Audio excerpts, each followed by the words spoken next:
আগামী 12 ফেব্রুয়ারি জাতীয় সংসদ নির্বাচন, সেই সাথে গণভোট। পুরোদমে চলছে ভোটের প্রচার প্রচারণা। জানাবো সব পক্ষের খবর। দর্শক স্বাগত নিউজ 24-এর নিয়মিত আয়োজন নির্বাচনী সংবাদের সাথে আছে হোসাইন শাহাদাত। রাজশাহীর সঙ্গে সম্পর্কটা আত্মার। ক্ষমতা এলে বরেন্দ্র প্রকল্প আবারও চালু করবে বিএনপি। নির্মাণ করা হবে পদ্মা ব্যারেজ। জেলার মাদ্রাসা মাঠে নির্বাচনী সমাবেশে এসব কথা বলেছেন বিএনপি চেয়ারম্যান তারেক রহমান। আমরা এই বরেন্দ্র প্রকল্পকে চালু করতে চাই সঠিকভাবে। আবার এই এলাকার খালগুলোকে আমরা খনন করতে চাই, পদ্মা নদীকে আমরা খনন করতে চাই। আরেকটি কাজ করতে চাই, যদি আপনাদের সমর্থন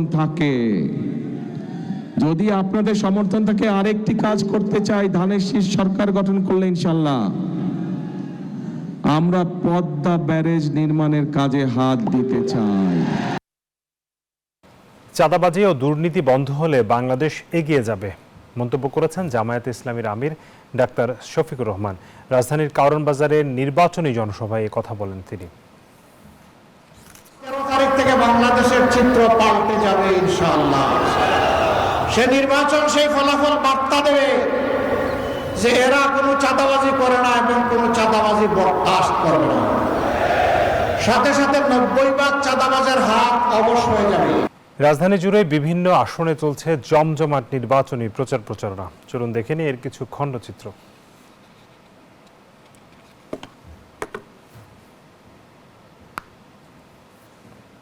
প্রয়োজন হয় পোলিং সেন্টার থেকে ভোটের রেজাল্ট ঘোষণা হওয়ার আগ পর্যন্ত ভোট দিয়ে আমরা ওখানে অবস্থান নেব, কিন্তু ভোট গুনে বলে যেতে হবে কে কত ভোট পেয়েছে। 3 দিন পরে ভোটের রেজাল্ট জানাবেন, ওই রেজাল্ট আমাদের প্রয়োজন নাই। দর্শক, নির্বাচনী সংবাদে এবার একটু দেখে নেব রাজধানীর এই মুহূর্তের প্রচার প্রচারণা খবর। যুক্ত হচ্ছেন সহকর্মী তাহিদুল ইসলাম, তিনি যুক্ত হচ্ছেন মিরপুর 1 নম্বর থেকে। তাহিদ, সেখানকার নির্বাচনের প্রচার প্রচারণার খবর জানাবেন, কেমন চলছে, বক্তব্য শুরু হয়েছে কিনা বা বক্তারা কি বলছেন?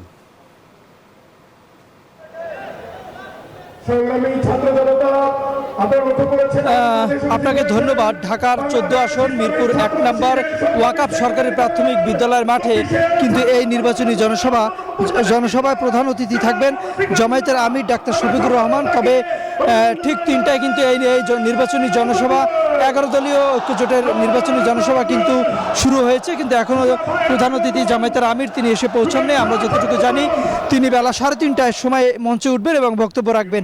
এর আগে একটু জানিয়ে রাখতে চাই, এই নির্বাচনী জনসভায় কিন্তু জামায়াত ইসলামের মহিলা বিভাগের নেত্রীরাও কিন্তু অংশগ্রহণ করেছেন। এখন মঞ্চ যারা বক্তব্য দিচ্ছেন তারা বলছে আগামী নতুন বাংলাদেশ বিনির্মাণে ঘটতে 12 তারিখ গণভোটে যাতে সবাই হ্যাঁ এর পক্ষে ভোট দেয় এবং দাঁড়িপাল্লায় ভোট দিয়ে নতুন বাংলাদেশ বিনির্মাণের সুযোগ করে দেয়। এছাড়া এখানে যারা বক্তারা বক্তব্য দিচ্ছেন তারা আরও বলছেন যে যাতে কোনোভাবে দেশে না ভোট দেওয়া হয়, না ভোট দিলে আবার পুনরায় স্বৈরাচার ফ্যাসিবাদী সরকার আবার বাংলাদেশে ফিরে আসবে, আবার মানুষকে গুম খুনের রাজনীতিতে ফিরিয়ে নিয়ে যাবে। এছাড়া তারা আরও বলছেন যে তাদের সারা দেশে বিশেষ করে মহিলা বিভাগের তাদের নেত্রীদের নির্বাচনী প্রচারণায় গেলে যে হামলা মামলা শিকার হচ্ছেন এর নিন্দা জানাচ্ছেন এবং সরকারের কাছ থেকে তারা নিরপেক্ষ একটি বিচারের প্রত্যাশা করছেন। এছাড়া নির্বাচন কমিশনকে কিন্তু তারা নিরপেক্ষ থেকে ভূমিকা পালন করছেন। তারা দাবি করছেন একটি বড় দলকে সরকার অনেক সুযোগ সুবিধা দিচ্ছে এবং এই যে সারা দেশে হামলা মামলা বা নির্বাচনী আচরণবিধি ভঙ্গ করছে সেটিও কোনো ব্যবস্থা নেওয়া হচ্ছে না, এমনটি অভিযোগ তারাই জনসভায় করছেন। ঠিক 3:30টার পরে এসে জামায়াতের আমির বক্তব্য দিবেন। তিনি এই ঢাকা 14 আসনের নির্বাচনী আসনে যে কি রেখেছেন জামায়াতের নির্বাচনী প্রতিশ্রুতি বা ইশতেহার দেয় সেটি আমরা জানতে পারবো, তখন শাহাদাত হোসাইন আপনাকে জানাতেও পারবো। তখন এই ছিল আমার কাছে সর্বশেষ তথ্য। হোসাইন শাহাদাত। তাহলে ধন্যবাদ আপনাকে। এবারে যেতে চাই আমরা মিরপুরেই আরেকটি মোহাম্মদপুরে, মোহাম্মদপুর বাস স্ট্যান্ডে। সেখানে আছেন সহকর্মী শাওন, তার কাছ থেকে প্রচারণার খবর জানবো। শাওন, আপনার পেছনে প্রচুর তরুণ লোকজন দেখা যাচ্ছে, অর্থাৎ তরুণ ভোটারদের একটা অংশ দেখা যাচ্ছে, সেখানে কার প্রচার প্রচারণা চলছে আপনি আমাদেরকে জানাবেন।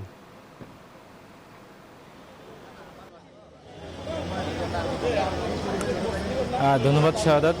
আমি ঢাকা 13 আসনের মোহাম্মদপুর এলাকায় অবস্থান করছি। মোহাম্মদপুর বাস স্ট্যান্ডে এখান থেকে বিএনপির প্রার্থী অর্থাৎ ববি হাজ্জাজ তিনি ধানের শেষ প্রতীক নিয়ে নির্বাচন করছেন। আপনি জানেন নির্বাচনে প্রতিদ্বন্দ্বিতা করবেন। সেই উপলক্ষে আজকে এখানে একটি র্যালির আয়োজন করা হয়েছে। এই র্যালিটি মূলত জুলাই যোদ্ধাদের নিয়ে এই র্যালিটি করার কথা রয়েছে। আপনি যেমনটি বলছিলেন যে সব তরুণ ভোটারদের দেখা যাচ্ছে, অর্থাৎ জুলাই আগস্ট আন্দোলনে যারা সক্রিয়ভাবে অংশগ্রহণ করেছিল, এখানে অধিকাংশই যারা এখানে উপস্থিত হয়েছেন বিভিন্ন কলেজে পড়ে অথবা স্কুলে পড়ে এমন লোকজন দেখা যাচ্ছে এখানে। পাশাপাশি সাধারণ মানুষের উপস্থিতিও দেখা যাচ্ছে। এদেরকে নিয়ে মূলত ববি হাজ্জাজ এখান থেকে একটি র্যালি বের করবেন। এই র্যালিটি বুদ্ধিজীবী কবরস্থানে, যেখানে জুলাই আগস্ট আন্দোলনে যারা নিহত হয়েছেন তাদের মধ্যে যাদেরকে সমাহিত করা হচ্ছে, সেখানে তাদের কবর জিয়ারত করবেন এখান থেকে তারা গিয়ে। এটি ববি হাজ্জাজ এর পক্ষ থেকে যেটি বলা হয়েছে যে যেহেতু বিগত ফ্যাসিবাদ বিরোধী আন্দোলনে জুলাই আগস্ট জুড়ে যে তুমুল প্রতিরোধ গড়ে তোলা হয়েছিল, সেই প্রতিরোধে সামনের সারিতে ছিলেন এই তরুণ যোদ্ধারা যারা জুলাই আগস্টে সক্রিয়ভাবে অংশগ্রহণ করেছিলেন। তো তাদেরকে সম্মান জানাতেই এই আয়োজন বলে বলা হচ্ছে। পাশাপাশি ববি হাজ্জাজের পক্ষ থেকে কিন্তু আগামী নির্বাচনকে সামনে রেখে আরেকটি বার্তা দেওয়া হয়েছে। তিনি যেটি বলেছেন যে আগামী নির্বাচনে তিনি যদি এই আসন থেকে জয়ী হতে পারেন, তবে বিশেষ করে মোহাম্মদপুরের যেই একটি সমস্যা রয়েছে চাঁদাবাজি, সন্ত্রাস এবং মাদক, সেটি যাতে নির্মূল করা যায় সেই বিষয়ে তিনি কাজ করবেন বলে আশ্বাস দিয়েছেন এখানকার যারা ভোটার রয়েছেন তাদের মাঝে। তো এই ছিল। শাওন, ধন্যবাদ আপনাকে। এবার যেতে চাই আমাদের আরেক সহকর্মী রিশাদ হাসানের কাছে। তিনি আছেন মধুবাগ এলাকায়, তার কাছ থেকে জানবো সেখানকার নির্বাচনী খবর। রিশাদ, আপনি আমাদেরকে জানাবেন যে প্রচার প্রচারণা কেমন চলছে, কোনো অভিযোগ পাচ্ছেন কিনা, বা প্রার্থীরা তাদের সাথে দেখা হয়েছে কিনা, তারা কি বলছে?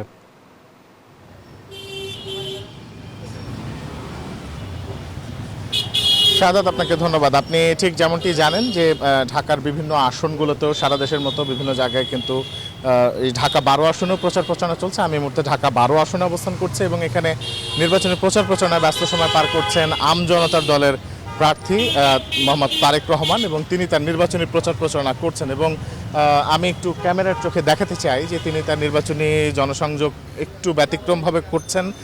অন্যান্য নির্বাচনী প্রচার প্রচারণায় ব্যাপক শব্দ দূষণ থেকে শুরু করে নানাবিধ বিষয়গুলো কিন্তু লক্ষ্য করা যায় অনিয়মের জায়গাটি, কিন্তু আসলে সেখানে খুব স্বল্প সংখ্যক মানুষ নিয়ে যে প্রচার প্রচারণার যে বিষয়টি, সেই প্রচার প্রচারণার বিষয়টি কিন্তু আসলে এই প্রার্থীর মধ্যে দেখা গিয়েছে। এবং তিনি আসলে নিজেই বিভিন্ন বাড়ি বাড়ি গিয়ে মাইকিং করেন।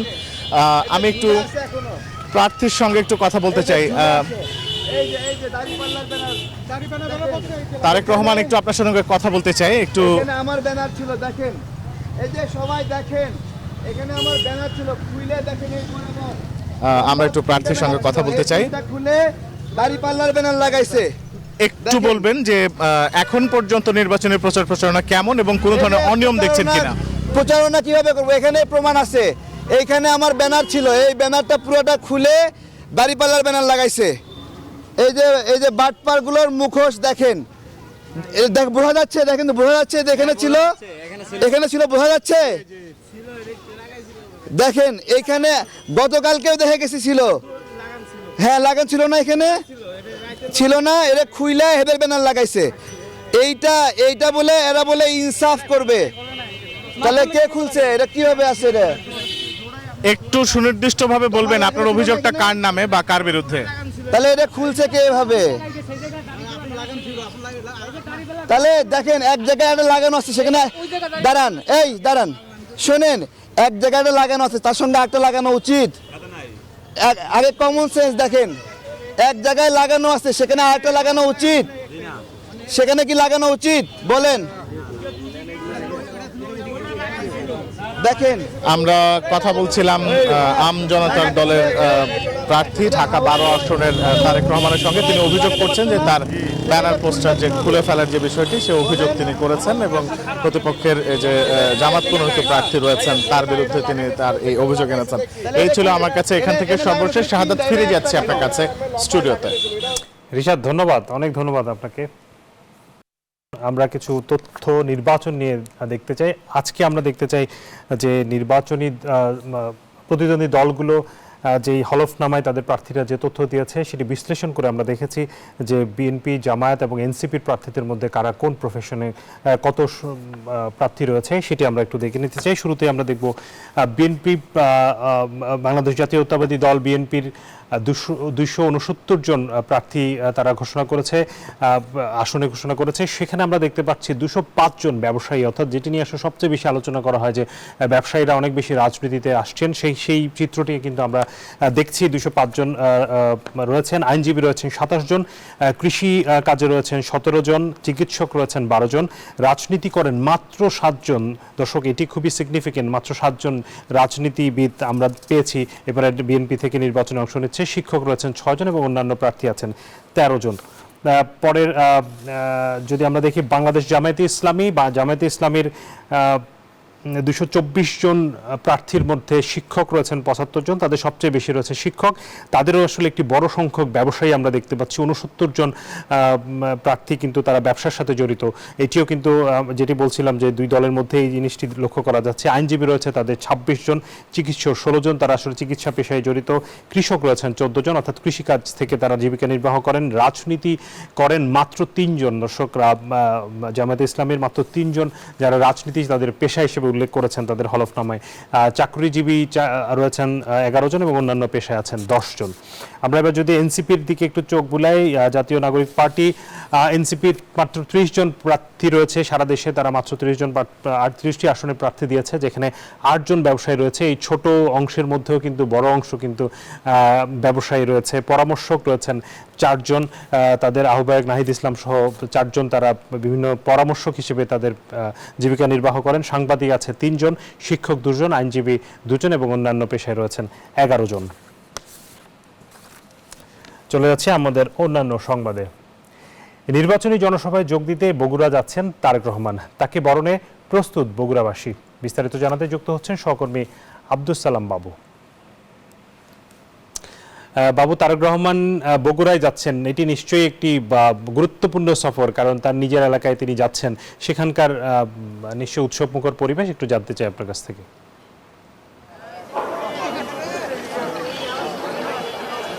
শাহাদত, বগুড়ায় উৎসবমুখর পরিবেশ বিরাজ করছে সেদিন থেকেই, যেদিন তারেক রহমান আসার খবর রয়েছে বগুড়ায় আসবেন।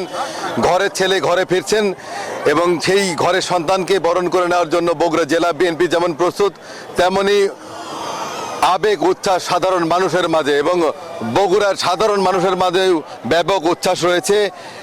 বগুড়া শহরের আলতামনসা খেলার মাঠে সকাল থেকেই বিভিন্ন শ্রেণী পেশার মানুষের আনাগোনা দেখতে পাচ্ছি। সময় যখন বাড়ছে, লোকজনের সংখ্যাও ততই বাড়ছে। এই মাঠেই সন্ধ্যা 7:30টায় বিএনপি চেয়ারম্যান তারেক রহমান নির্বাচনী জনসভায় বক্তব্য রাখবেন এবং নেতাকর্মীরা প্রস্তুত রয়েছেন, বগুড়া প্রস্তুত রয়েছেন তাদের প্রিয় সন্তানকে বরণ করার জন্য। দীর্ঘ 19 বছর পর বিএনপি চেয়ারম্যান তারেক রহমান বগুড়ায় আসছেন, তার পিতৃভূমিতে আসবেন এবং সেই কারণেই বগুড়ার মানুষের আবেগ উচ্ছ্বাস সবসময় শহীদ রাষ্ট্রপতি জিয়াউর রহমানকে নিয়ে যেমন বেশি, বেগম খালেদা জিয়াকে নিয়েও রয়েছে এবং বিএনপি চেয়ারম্যান তারেক রহমানকে নিয়ে রয়েছেন বগুড়ার মানুষ আবেগ উচ্ছ্বাস, যার কারণে অধীর আগ্রহে অপেক্ষা করছে বগুড়ার মানুষ তারেক রহমানকে বরণ করে নেওয়ার জন্য। এই ছিল বগুড়া থেকে সর্বশেষ, ফিরবো স্টুডিওতে। বাবু, ধন্যবাদ আপনাকে। সিরাজগঞ্জে হাত পাখার প্রচারণায় ব্যস্ত প্রার্থীরা, আরো খবর জানাতে যুক্ত হচ্ছেন সহকর্মী আব্দুস সামাদ সায়েম।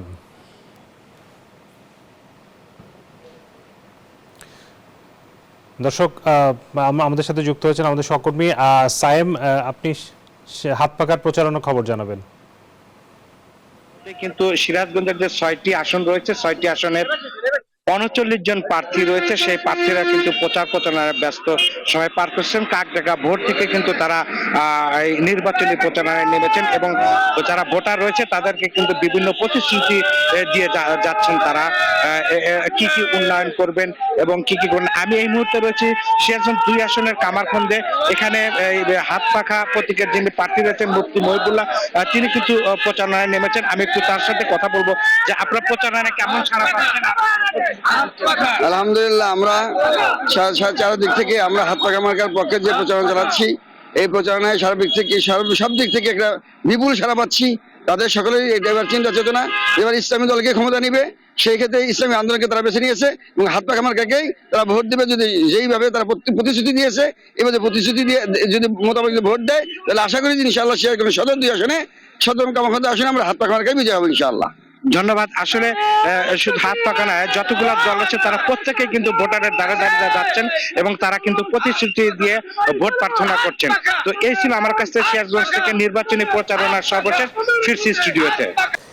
রংপুরে চলছে ইসলামী আন্দোলনের বিভাগীয় সমাবেশ। আরো জানাতে যুক্ত হচ্ছেন সহকর্মী রেজাউল করিম মানিক। মানিক, ইসলামী আন্দোলনের প্রচার প্রচারণা কেমন? কারণ তারা এবার মোটামুটি নিজেদেরকে শক্ত প্রতিদ্বন্দ্বী হিসেবে দাঁড় করাতে চেষ্টা করছেন, আপনি জানাবেন সেখানকার পরিস্থিতি।